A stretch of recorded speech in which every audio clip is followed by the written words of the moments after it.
Hiroshima और Nagasaki पर परमाणु बम हमला द्वितीय विश्व युद्ध के दौरान संयुक्त राज्य अमेरिका द्वारा किया गया था। 6 अगस्त 1945 को लिटिल बॉय नामक परमाणु बम हिरोशिमा शहर पर गिराया गया था। इस हमले में 70 से 80 हजार लोग तुरंत मारे गए थे। बाद में रेडिएशन और अन्य चोटों के कारण मरने वालों की संख्या 1,40,000 तक पहुंच गई थी। इसके 3 दिन बाद 9 अगस्त 1945 को फैटमैन नामक परमाणु बम नागासाकी पर गिराया गया। इस हमले में लगभग 75 से 80 हजार लोग मारे गए थे। दोस्तों, परमाणु बम गिराने से हिरोशिमा का अधिकांश हिस्सा पूरी तरह नष्ट हो गया।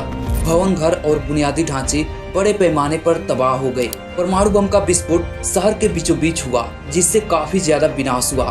बम से उत्पन्न रेडिएशन के कारण हिरोशिमा के हजारों लोग रेडिएशन बीमारी और कैंसर से पीड़ित हुए। इसने आने वाली पीढ़ियों को भी प्रभावित किया। विस्फोट और रेडिएशन ने हिरोशिमा के पर्यावरण को बुरी तरह प्रभावित किया। भूमि और जल स्रोत प्रदूषित हो गए, जिससे खेती और पीने के पानी पर बहुत बुरा असर पड़ा। हिरोशिमा के बुनियादी ढांचे और उद्योगों को नष्ट हो जाने से शहर की अर्थव्यवस्था को भारी नुकसान हुआ। अगर नागासाकी की बात करें तो नागासाकी का एक बड़ा हिस्सा पूरी तरह नष्ट हो गया। नागासाकी पर बम का विस्फोट एक घाटी में हुआ था, जिससे उसकी शक्ति कुछ हद तक सीमित हो गई। नागासाकी पर भी बम के विस्फोट से उत्पन्न रेडिएशन ने हजारों लोगों को रेडिएशन बीमारी और कैंसर से पीड़ित किया। इन स्वास्थ्य समस्याओं ने कई पीढ़ियों को प्रभावित किया। विस्फोट और रेडिएशन ने नागासाकी के पर्यावरण को भी गंभीर रूप से प्रभावित किया। नागासाकी के बुनियादी ढांचे और उद्योगों को नष्ट हो जाने से नागासाकी की अर्थव्यवस्था पूरी तरह बर्बाद हो गई। दोस्तों, हिरोशिमा और नागासाकी पर परमाणु बम गिराने के पीछे कई कारण थे। हिरोशिमा और नागासाकी दोनों ही महत्वपूर्ण मिलिट्री सेंटर थे। हिरोशिमा एक महत्वपूर्ण सैन्य अड्डा और संचार केंद्र था, जबकि नागासाकी एक प्रमुख औद्योगिक और नौसैनिक बंदरगाह था। इन शहरों का जनसंख्या घनत्व ऐसा था कि बम गिरने का प्रभाव अधिकतम हो सके।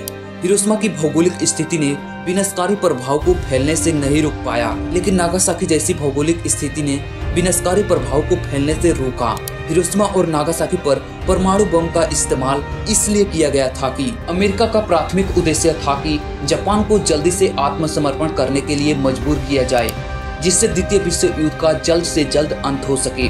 अमेरिका को डर था कि यदि जापान पर पारंपरिक तरीकों से आक्रमण किया गया तो इसमें लाखों अमेरिकी सैनिकों की जान जा सकती है।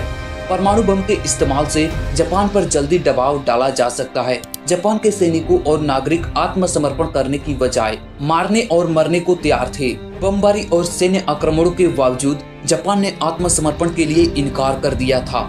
उसके बाद अमेरिका ने कहा कि एक परमाणु बम के विनाशकारी प्रभाव जापान को आत्मसमर्पण के लिए मजबूर कर देगा, और इन्हीं कारणों से अमेरिका ने जापान के हिरोशिमा और नागासाकी शहर पर परमाणु बम गिराया था। नागासाकी पर बमबारी के कुछ ही दिनों बाद 15 अगस्त 1945 को जापान के सम्राट हिरोहितो ने देश के आत्मसमर्पण की अनाउंसमेंट की।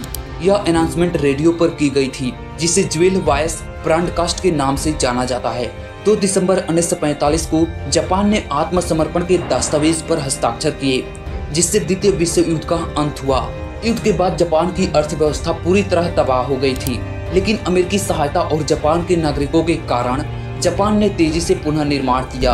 जापान और अमेरिका के बीच मजबूत सैन्य और आर्थिक सहयोग की नींव रखी गई। युद्ध के बाद जापानी समाजों में एक महत्वपूर्ण सांस्कृतिक और मानसिक बदलाव आया।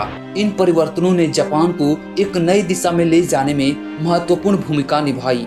परमाणु हमलों के विनाश के बावजूद जापान ने फिर से उभर कर खुद को एक प्रमुख आर्थिक और सांस्कृतिक शक्ति के रूप में स्थापित किया, और इसलिए आज के समय में जापान को टॉप पावरफुल कंट्री के रूप में जाना जाता है। दोस्तों, आपको ये वीडियो पसंद आई हो तो वीडियो को लाइक करके चैनल को सब्सक्राइब जरूर करें।